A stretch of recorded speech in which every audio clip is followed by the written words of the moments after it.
You know who it is, the horror flick, Digger Ditch, Super 6, 106, Big Mitch. And I'm kicking in doors with those 3 O's, and I'm bringing 28s, 101s because we Vegas sons, the Meadows. Chronicles, man, you already know what it. Now listen, y'all know what I'm finna go with this, right? Bolo Yang with it, man. Always on them things with it, man. Hubba dub with it, man. Quit it, quit it, quit it. Nah, I'm just playing. You know, I be dibbling dabbling with my intro. I'm going to buzz it up when I find a time to. Right now, you got it what you got. You know what I mean? I mean, my channel like Carry Mini Marts. It's just there.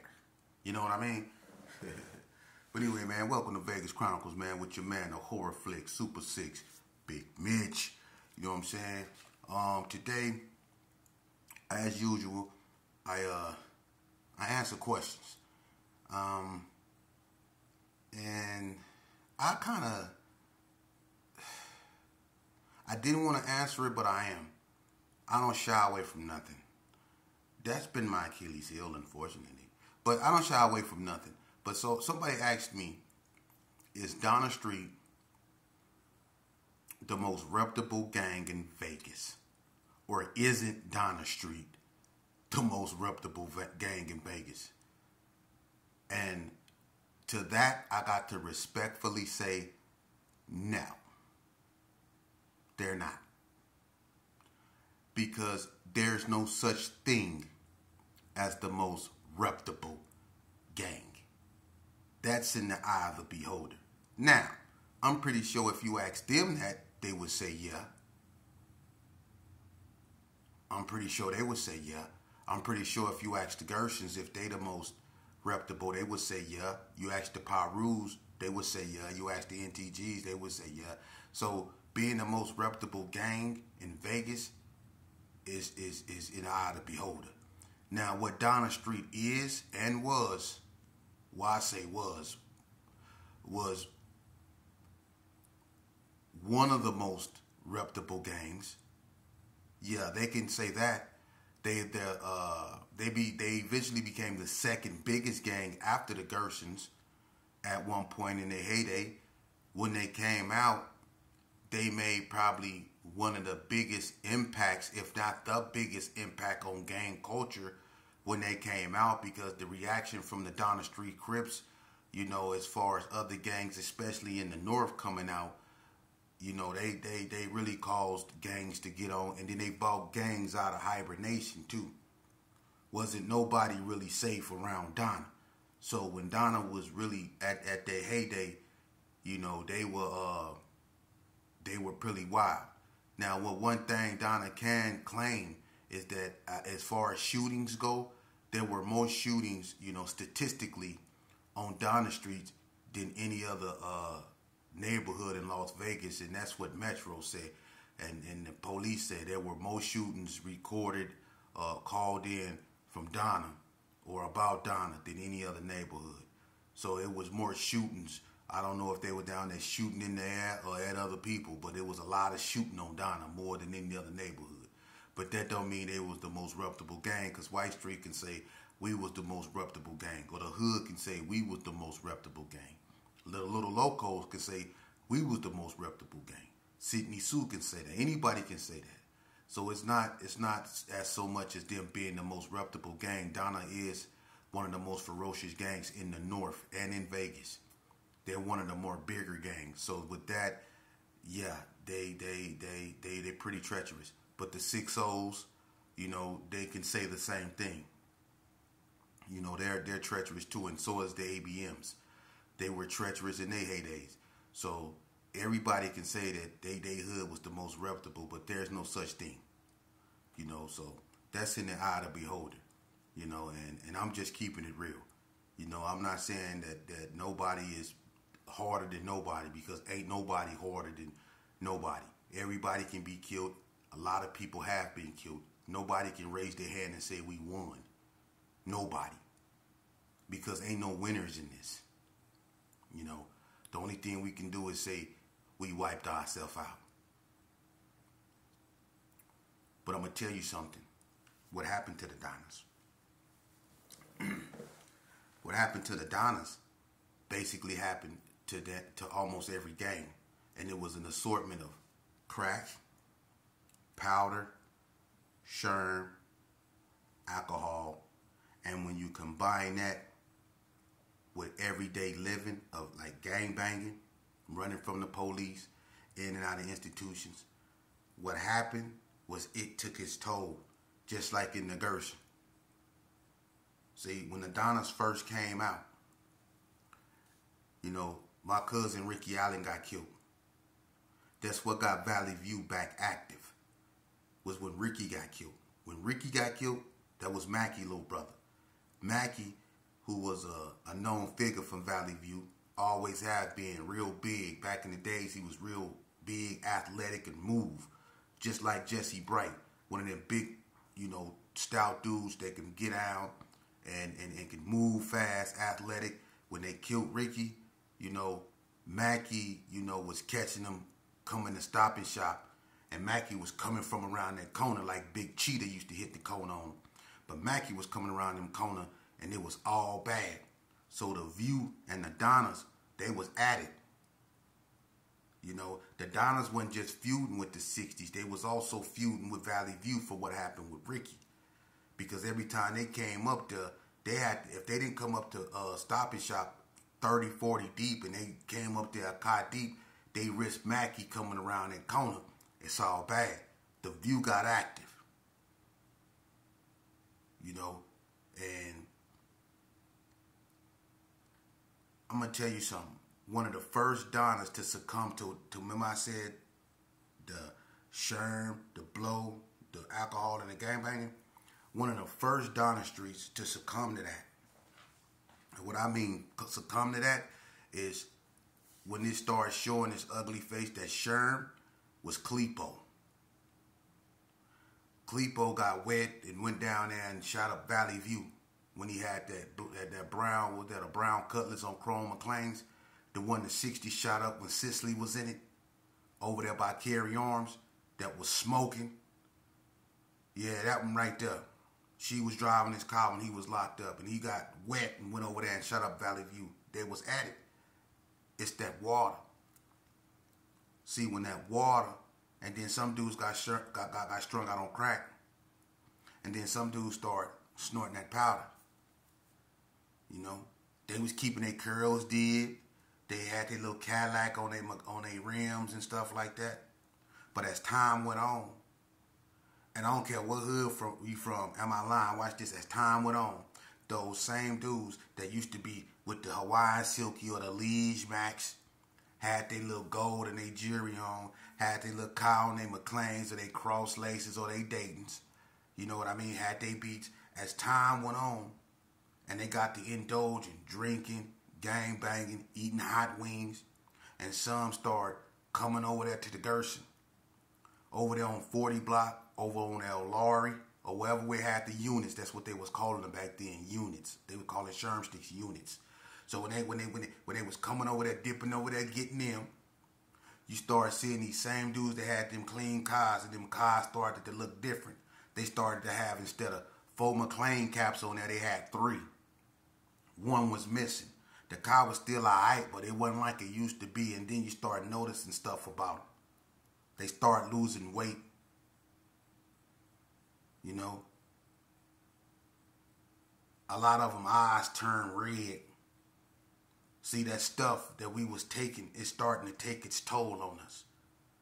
Then you get locked up for 6 months. You go to Elko or wherever you go. You know how the game was. We get locked up for 6 months. Elko, Spring Mountain, Tennessee. We get out. The same cat that had that cot, he walking now. Looking bad. Curled and turned into a perm. Lips look like an ashtray. Gone. See, that water. And then them blowheads, they start looking like they smoking crack. Skinny, Adam's apple, big as a motherfucker, like baby chickens. They was gone. Gone. Drugs. Alcohol. Because dudes done drunk theyself to death. How many homeboys you know done drunk theyself or suffering from the effects of drinking from way back when they still drunk? I ain't gonna say no names, and I don't consider him my homeboy. Never will. You know what I'm saying? But I know a dude that come from the area I come from, drunk a bald spot in the top of his head. I mean, for real, the top of his head looked like an empty swimming pool from drinking. That's what alcohol do. Drugs did everybody in. Not everybody, but if the penitentiary didn't get you, or death got you, them drugs. That Sherm had me since I was 12 years old. It had me. Even after I went to prison and got out after doing 20 years, it was still the same people, some of the same people on Sherm. And if they wasn't on Sherm, they graduated to meth. Drugs. Some of the coldest knockout artists. Some of the coldest riders from back in the days. I don't need to say no names because everybody dealing with their own demons. It's not about that. But we all know it was some cold knockout artists, cold hitters that don't even know their name. You 9 times out of 10 to find them on the bus sleep now. Just out of it. And then they finding these brothers dead and they going to sleep and they not waking up. They dropping dead in their own houses and stuff like that. You know, riders, drugs. Drugs. That's what happened. Drugs.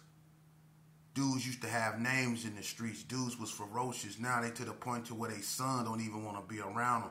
Their son talk to them like they used to talk to the base heads on the street. They getting talked to the way they used to talk to dudes on the street by their own child because they so gone. Their own child don't even respect them no more. It's sad. But that's what this game did to a lot of people. So to say Donna Street is the ain't no such thing. Donna Street suffered the same fate every other hood suffered. Internal destruction. Didn't nobody go in there and just murk all of Donna Streets off the face of the map? They done been caught up in some hellish wars. You know, some brutal wars, some bloody wars. But did nobody wipe the Donnas out? It's impossible. Did nobody wipe them out? They were the second biggest gang in Vegas. Ain't no way. What happened to Donna was they did it to themselves just like everybody else. The 60s, did nobody wipe the 60s out? And they was locked in a brutal war. With Donnas, Gersons, they was locked in brutal war, but did nobody wipe them out? What happened to the 60s was self-inflicted. What happened to the coast was self-inflicted. Did nobody wipe West Coast out? Did nobody wipe the Pirus out? Everything that happened to every hood in Las Vegas was self-inflicted, basically, man. Whether they succumbed to drugs, in-house stuff, the penitentiary, whatever. It was self-inflicted 9 times out of 10. Now, some gangs have been wiped out due to war and unfortunate circumstances, and don't need to go there. But we know who them gangs are. Some gangs have been basically wiped out. A lot of them have been, bad. You know? But drugs. I'm serious. Drugs. That's the main culprit. A lot of people succumb to the same thing they were selling. A lot of people did. People you never thought,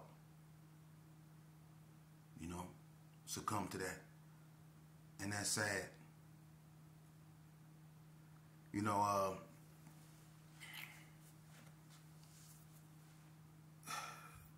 I don't know why people think that, you know, one particular neighborhood in Las Vegas and as far as California goes, yeah, because somebody asked me a question, do I think the influence of California was more of millenniums and Generation Z kids or whatever, as opposed to the original hoods of Vegas? California, for the most part, you know, being so close to Vegas, has always been here, but the influence of California when it comes to Vegas, like in the early 80s and stuff like that, wasn't strong. Vegas had its own, you know, identity. You had dudes from California that came out here, but they wasn't trying to push a Cali agenda. You know, if dudes came out here from Cali and wanted to really start something, the Rolling 60s, when they came out here, they didn't force nobody to be what they were. They bought something people wanted to be a part of. That's just how that was. Wasn't nothing forced on nobody out here in Vegas. Didn't nobody come out here and say, this is what this go be, this is what it is. No, ain't nobody never did that. Dudes, like I said, had meetings and decided if they wanted to be. And there was a lot of Cali dudes that tried to bring stuff out here that got flat out rejected. And they got sent back to California. Some in bad shape. And that's the truth. But California always had a presence out here. It's a lot of neighborhoods that had Cali dudes that was from California that stayed in their neighborhood. Some still claim they Cali gang, but they rolled with that neighborhood. You know? They never tried to come out here and turn people into this or turn people into that. Some Cali boys actually came out here and started claiming the Vegas gangs. That happened a lot. That happened more than California dudes coming out here and starting gangs. 9 times out of 10, they gonna come out here and start claiming the gang in the neighborhood they in. They start doing that, and I'm not trying to say nothing other than that's what happened. That happens more than them coming out here and starting stuff. Yeah, it's Pyrus out here. It's Rolling 60s out here. But really look at it. The Playboys, they didn't have nothing to do with the Playboys in California. The West Coast Crips probably came out here by way of Dago. But the Crip City Gangsters, the BTDs, the NTGs, the DSCs, the DSVs, the ABMs, the Sydney Sue, the Village Gangsters, the Brownie Boys, the 40 Blocks, the Ellis Street, White Street, what hood? That might come from out there. But they Hollywood Bloods out here. They not Hollywood Pyru. And their number is 004. So Cali really don't have that influence like that out here. They never did. You have certain Cali gangs that's out here, but it's the Vegas version. That's just keeping it real. Now, we could talk about that to the second coming of Christ, gangs and what went on and wars and stuff like that. But when we go start talking about, and I'm going to start talking about because I do, but when we go start talking about more of the consequences and what it did to us. Y'all like it when, you know, I talk about who did what, and I could talk about scenarios in the penitentiary where, you know, things happen, and some of them be funny, some of them be sad, some of them be just heartbreaking. But what I want to focus on more is the consequences of what we do. Because like I said, drugs really ravaged us. And a lot of us, that's one demon. Gangbanging was a demon that had us. Think about that. Gangbanging was a sickness. Because we spent our lives from Elko growing up. I was 10 years old and started going to Elko when I turned 12. I was a baby in this. Gangbanging had me just like smoking cigarettes had me. I was smoking cigarettes when I was 12. Setting up for smoke break at Elko, knowing goddamn well you had to be 16 to smoke at Elko. I was 12 years old. If they didn't give me those cigarettes, wasn't nobody smoking. Smoking cigarettes, didn't even know how to smoke. But everybody else was, and I wanted to be cool. But in fact, I was a follower. I was a follower. You know, everybody was wearing troops and lottos, spot belts, you know what I mean, and all that. Diodoras, you know, everybody wearing that. So I wanted to wear, was a follower. Everybody wearing khakis,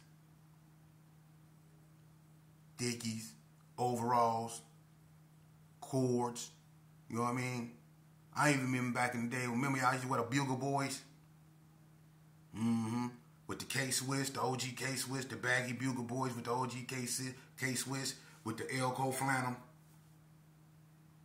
Yeah. I was a follower. And that culture, that trend, led me right to the penitentiary. And it led a lot of brothers to the graveyard. We used to be little boys in the Valley Youth Training Center. Kids with nappy hair. The Rod T's from West Coast Bloods, the Bertha B's, the Buntays, the Flabs from 60s, rest in peace. See?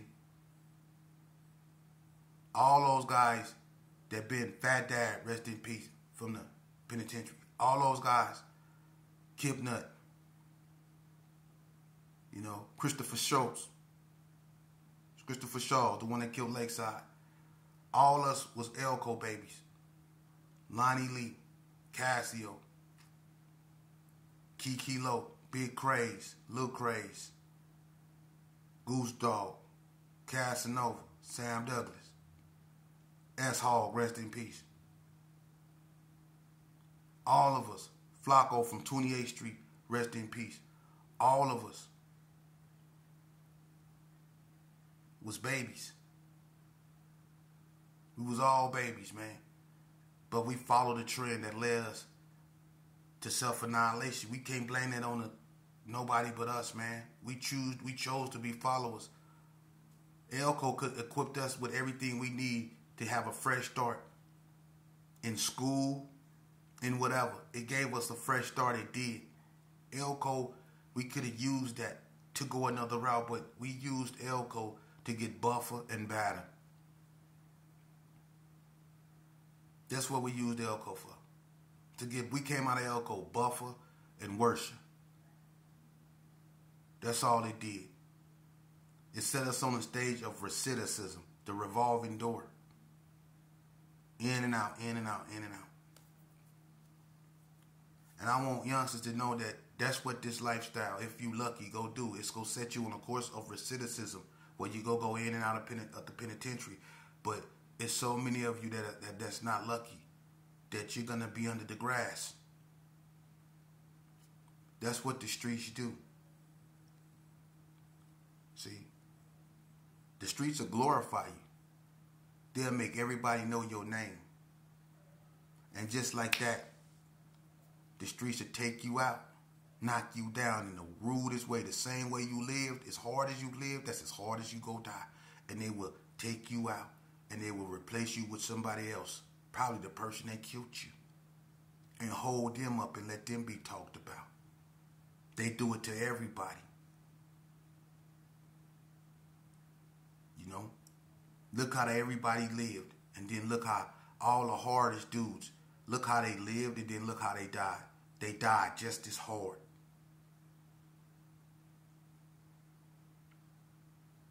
And that's what these youngsters, the worse you are in these streets, the worse your demise is going to be.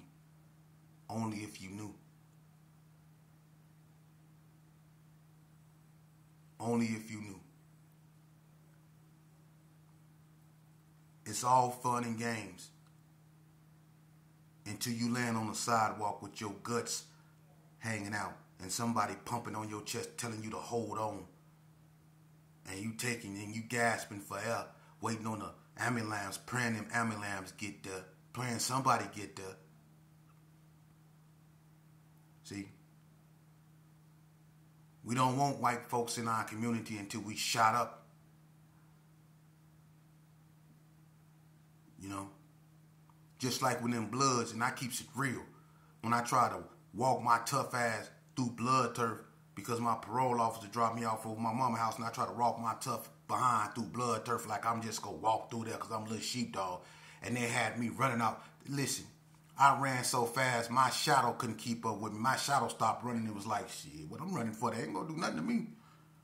I was running so fast, my shadow was like, damn. I was gone. Ran past my mama, slammed the door, and locked her out the house. And when them police came up over there, yeah, NWA had a song out, it was called F the Police. But when them police came up over there, and they asked me if I wanted to go ride back to the Gershon, what you think I said? You think I said, hell no, F the police? I did just like this. And I looked at them so serious, I said, they said, you want to ride? They said, well, you want to ride, huh? I looked at them, I said, you should have seen me. See? We screaming, we holler, we don't want these people in our name, we don't want woo. But when it ain't going our way, yeah. What we need to do is start putting ourselves in them positions. To where we stop making them foolish assumptions and statements. We don't want these people. We need to stop making them stupid ass statements, man. Stop putting ourselves in them positions to where we need them. We done killed up enough of ourselves, man, for the Ku Klux Klan or any other clan. They done already gave us a standing ovation for the carnage we committed amongst ourselves. What else you want? We should be sent to the Hague for the destruction that we caused in our community. We should be sent to the International Criminal Court, for real, and charged with war crimes